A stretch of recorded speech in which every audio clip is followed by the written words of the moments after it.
Comenzamos con el consultorio impositivo, dialogando con el contador Carlos Soto, titular del estudio Carlos Soto y Asociados. Hola Carlos, ¿cómo estás? Gracias por tu tiempo. Hola Daniel, ¿cómo te va? Un gusto, como siempre. Gracias por la invitación a participar. Gracias a vos. Primera consulta, ¿cómo evaluás las medidas fiscales que han venido adoptando los gobiernos en este marco de la cuarentena? Mira, las medidas la verdad que son bastante escuetas y deberíamos separarlas en los distintos niveles de gobierno. A nivel nacional, la moratoria es una medida muy esperada, que tiene muchos beneficios, pero que termina siendo una moratoria con un plazo de adhesión muy escaso, muy escueto, vence ahora el 31 de octubre, y claramente el plazo es escueto porque tenés 18 provincias casi en fase 1, con la restricción económica que eso implica, entonces no sé quiénes van a poder entrar y de los que entren quiénes van a poder cumplir. Eso desde el punto de vista a nivel nacional. Sí está bueno que, no haya, que hayan seguido suspendiendo los embargos, que hayan seguido suspendiendo las recategorizaciones de monotributo, pero eso simplemente son prórrogas, con lo cual no sabemos cómo va a ser la bola de nieve que se va a estar generando.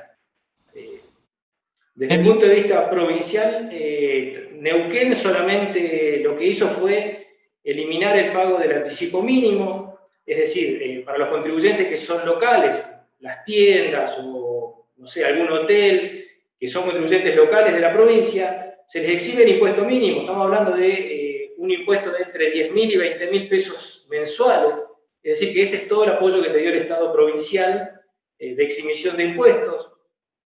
Río Negro sacó una moratoria con algunos beneficios fiscales con el mismo problema de la AFIP. Vencía el 30 de septiembre, se ve que la convocatoria fue poca, la pasaron al 31 de octubre. No sé la verdad qué cantidad de adhesiones va a haber, pero poner plazos de vencimiento en plena pandemia no es algo que sea muy grato, digamos, para las empresas. Y a nivel municipal, la Municipalidad de Neuquén solamente eximió un periodo de tasa municipal a los que facturen menos de 300.000 pesos por mes, con lo cual tampoco es un beneficio tan importante. Ahora, vos sos titular de un estudio contable, es una pyme que genera fuentes de trabajo, sos parte del clúster pymes neuquinas. ¿Cómo evaluás esta timidez del gobierno provincial, del gobierno municipal, en cuanto a aflojar la carga tributaria? Mirá, lamentablemente el empresario pyme termina siendo el jamón del sándwich porque está claro que todos los gobiernos necesitan de recursos para poder llevar adelante la situación, pero por otro lado tienen los empleados que también demandan su salario en forma normal y habitual, sea que se trabaje mucho, se trabaje poco, y el empresario pyme es el que de alguna forma soporta toda esta situación. Y yo creo que el problema que tenemos es que se confunde empresario pyme con empresario grande. Y hoy cualquier comercio, cualquier local de cualquier tipo de rubro es una pyme, y con 2, 3 empleados y sin lograr vender, claramente se ve en una situación sumamente comprometida. Y los beneficios de eso que te comentaba, una empresa con 2, 3 locales o con un solo local, con 4 o 5 empleados, la verdad que se le hace muy difícil, y los primeros meses de la pandemia, fines de marzo, abril, mayo, la pregunta normal y habitual era, ¿prorrogaron algo? ¿Bajaron algún impuesto? No era nada. Y hoy se ve más que nada un grado de resignación a que esto no va a cambiar, que los beneficios son mínimos, y no todos los pueden aprovechar por distintas circunstancias. Sí, el problema es que a la naranja le queda cada vez menos jugo, ¿no? Tal cual, tal cual. El empresario pyme siempre ha reinvertido sus utilidades, siempre ha buscado la forma en que hacer crecer su negocio. Y hoy algunos tienen que empezar a pensar en vender algún tipo de bien o en achicar por algún lado, cerrar alguna sucursal si tenían, o empezar a reducir dotaciones de personal de alguna forma, porque ya claramente los fondos no están disponibles porque el consumo se ha retraído enormemente. Sí. Sí, es escandaloso que en el sector público haya gente que no está yendo a trabajar cobre el 100% del sueldo, ¿no?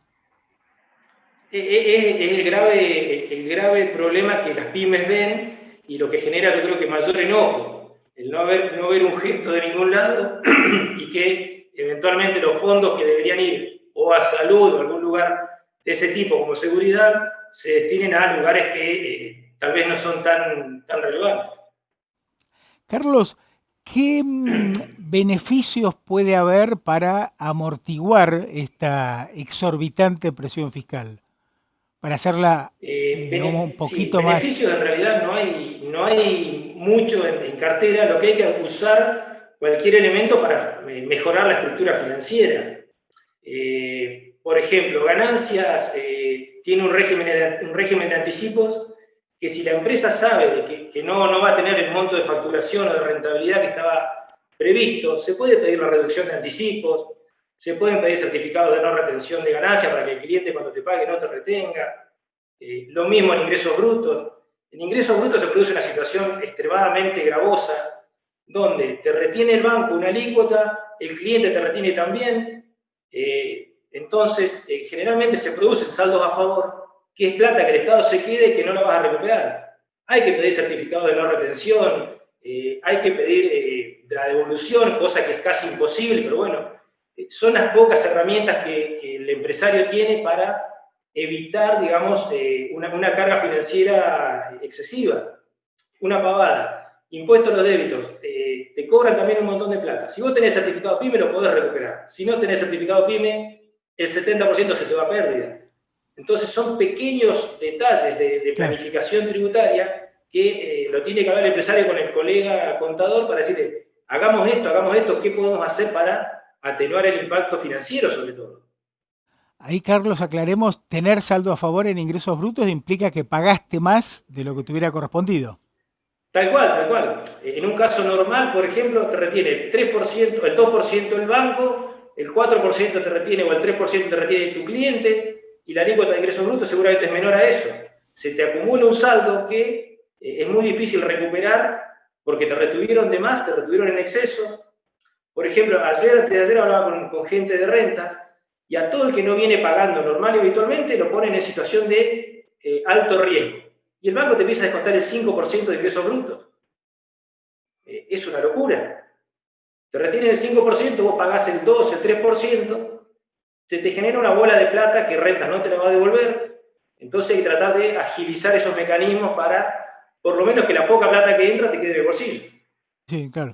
No, porque yo siempre insisto, además de la carga tributaria en sí, excesiva, está la arbitrariedad de meterse en tu cuenta, descontarte, eso también es muy grave, ¿no? Además del costo de cumplimiento. No, seguro, seguro. A ver, en épocas normales son mecanismos que Renta tiene para cobrar el impuesto por anticipado, pero todo tiene que tener un grado de razonabilidad. Si tu alícuota de impuesto es del 2%, ¿por qué te retienen el 5% en el banco? Reteneme el 2% y quedo empatado, pero no me retengas el 5% que me genera, a lo largo de 2, 3, 4 meses me genera un saldo a favor que no lo puedo recuperar, que no lo puedo usar para otra cosa. Claramente es un problemón. Un problemón. Vos pedís a Renta que te compense ese saldo con deuda anterior, te dicen que no, te demoran 1 o 2 meses, y el costo financiero de todo esto lo paga la empresa. Sí. Además de la presión en sí, está la arbitrariedad fiscal. Seguro, seguro, seguro. En muchos aspectos se genera esa situación de arbitrariedad. También se puede dar en el caso de licencia comercial. Te están cobrando hoy un valor de control, seguridad, higiene y demás, por ejemplo, en los locales del shopping, sobre la facturación de 2019, cuando se sabe que 2020 es cero, y que no está haciendo la municipalidad ninguna medida de control ni de absolutamente nada.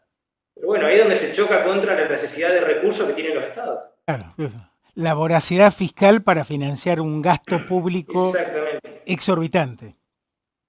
exactamente, exactamente. La Carlos, necesidad de fondo es muy sí, grande claro. y los recursos provienen solamente de los empresarios pymes que con esta baja del nivel de ventas ven totalmente menguada la capacidad de pago.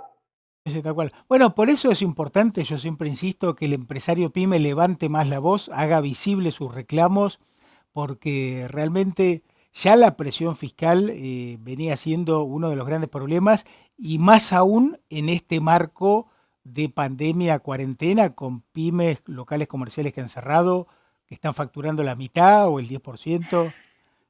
O sea, es urgente un cambio en este sentido, ¿no? Sí, sí, sí.